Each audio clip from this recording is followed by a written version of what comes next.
किसी दूसरे को बदलने से ज्यादा अच्छा और आसान है खुद को बदलना। तो उनके रिच डैड ने उन्हें 10 सेंट हर घंटे की जॉब पर रखा। 10 सेंट बहुत ही कम होते हैं। रॉबर्ट टी कियोसाकी ने वो जॉब छोड़ दी और अपने रिच डैड के पास गए और गुस्से में उनसे कहा कि मैं इतने कम पैसे पे काम नहीं कर सकता।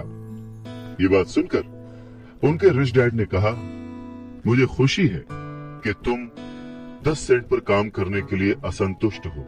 अगर तुम गुस्सा होकर मेरे पास नहीं आते तो मैं कभी भी तुम्हें पैसा बनाने की कला नहीं सिखाता।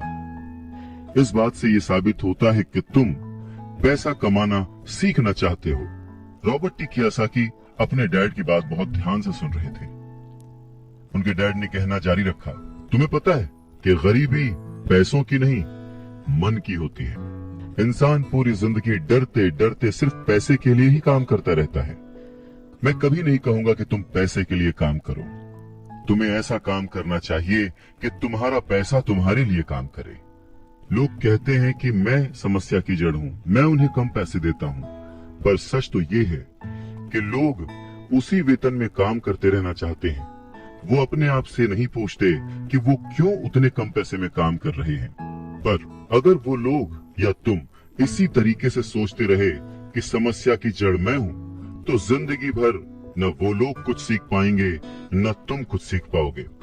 आसान क्या है, मुझे बदलना या फिर खुद को बदलना और अपने आप को इस लायक बनाना कि आप उससे अच्छा काम सीख पाए। अगर तुम पैसे के लिए काम करना सीखना चाहते हो तो स्कूल में ही रहो। ये सीखने के लिए उससे बढ़िया जगह कोई और है नहीं। परंतु अगर तुम ये सीखना चाहते हो कि पैसा तुम्हारे लिए किस तरह से काम करे, तो मैं तुम्हारा रिच डैड तुम्हें ये सिखा सकता हूँ। पर ये तभी संभव होगा, तभी पॉसिबल होगा जब ये तुम खुद सीखना चाहो। तो तुम सीखने के लिए तैयार हो?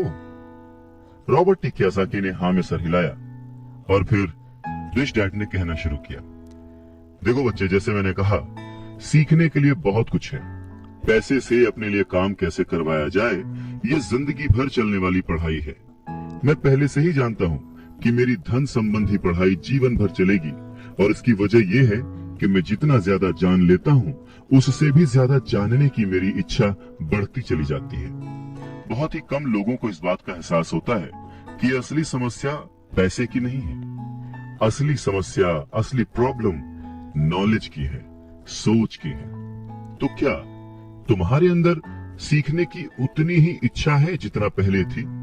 इस पर रॉबर्ट टी कियोसाकी ने कहा, हाँ बिल्कुल, मैं दूसरे लोगों की तरह थोड़े हूँ, मैं सीखना चाहता हूँ। तब रिच डैड ने कहना शुरू किया, ठीक है, तो कल से तुम फिर वापस काम पर जाओ, पर इस बार मैं तुम्हें कोई तनख्वाह नहीं दूंगा। तुम्हारी तनख्वाह बंद। तुम हर शनिवार 3 घंटे उसी तरह काम करोगे, लेकिन इस बार तुम्हें 10 सेंट प्रति घंटे के हिसाब से सैलरी नहीं मिलेगी। तुमने तो कहा है कि तुम पैसे के लिए काम करना नहीं सीखना चाहते, इसलिए मैं तुम्हें बदले में कुछ भी नहीं दूंगा। अपने रिच डैड की बात सुनकर रॉबर्ट टी कियोसाकी बहुत ही कंफ्यूज हो गए। उन्हें समझ ही नहीं आया कि वो आखिर क्या करे। और अगले 3 हफ्ते तक रॉबर्ट टी कियोसाकी अपने दोस्त माइक के साथ हर शनिवार को मुफ्त में काम करते रहे। काम बहुत परेशानी वाला नहीं था और समय गुजरने के साथ साथ ये आसान भी होता गया। पर उन्हें अफसोस था तो अपने छूटे हुए बेसबॉल गेम्स और कॉमिक्स का, क्योंकि वो अब उसका मजा नहीं ले सकते थे और साथ ही उन्हें कुछ पैसे भी नहीं मिल रहे थे।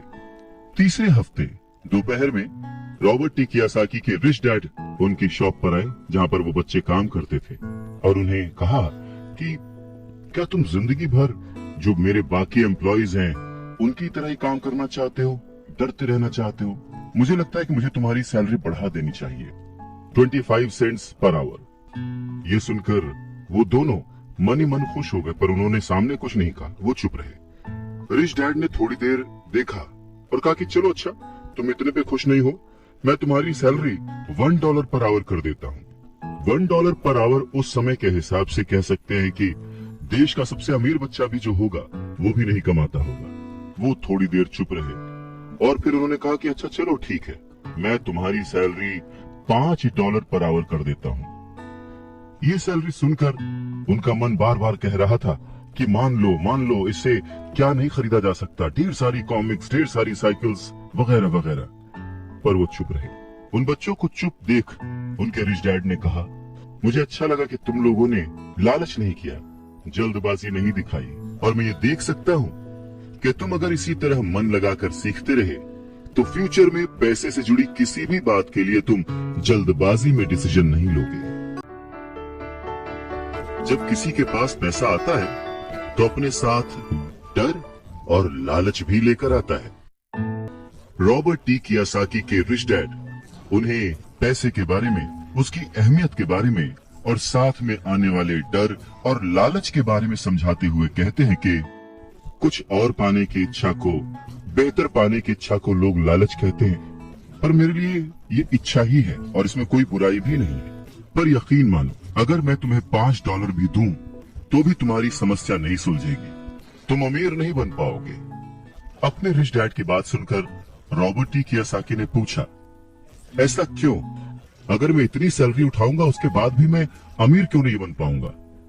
तब रिच डैड ने कहा, क्योंकि अमीरी मन से होती है, सोच से होती है, पैसे से नहीं।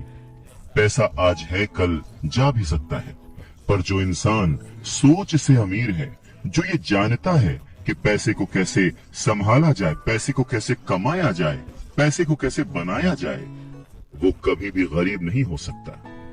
इस पर रॉबर्ट टी कियोसाकी ने पूछा, तो क्या हमें पैसे से दूर रहना चाहिए, उसके पीछे भागना नहीं चाहिए? इस पर रिच डैड ने जवाब दिया, देखो, पैसे से दूर रहना भी उतना ही बड़ा पागलपन है जितना कि उसके पीछे भागना। मुसीबत की घड़ी में या पैसे न होने की घड़ी में, गरीबी की हालत में ज्यादातर लोग ये नहीं जानते कि वो अपने दिमाग से सोचते हैं या अपने दिल से। आपकी भावनाएं तो आपकी ही रहेंगी, पर मुसीबत के वक्त दिल से नहीं, दिमाग से सोचना भी आना चाहिए। अक्सर लोग जब नौकरियां छोड़ते हैं, अक्सर लोग जब अपने बॉस की बुराई करते हैं, अक्सर लोग जब अपनी मुसीबतों के पहाड़ की बात करते हैं, तो वो अपने दिल से सोच रहे होते हैं, क्योंकि जो दिमाग से सोचता है वो हमेशा अपनी तरक्की के बारे में सोचता है। वो इस डर से नहीं सोचता कि उसकी नौकरी चली जाएगी। तुम्हें दिल के हाथों मजबूर होकर, डर के हाथों मजबूर होकर पैसे का गुलाम नहीं बनना है। मैं चाहता हूँ कि तुम दिमाग से सोचो और पैसे को अपना गुलाम बनाओ, ताकि वो पैसा तुम्हारे लिए काम करे। क्योंकि इस दुनिया में सच्चा अमीर वही है जो पैसे के पीछे न भागे, जो खुद पैसे के लिए काम न करे, बल्कि उसका पैसा उसके लिए 24 घंटे काम करता रहे।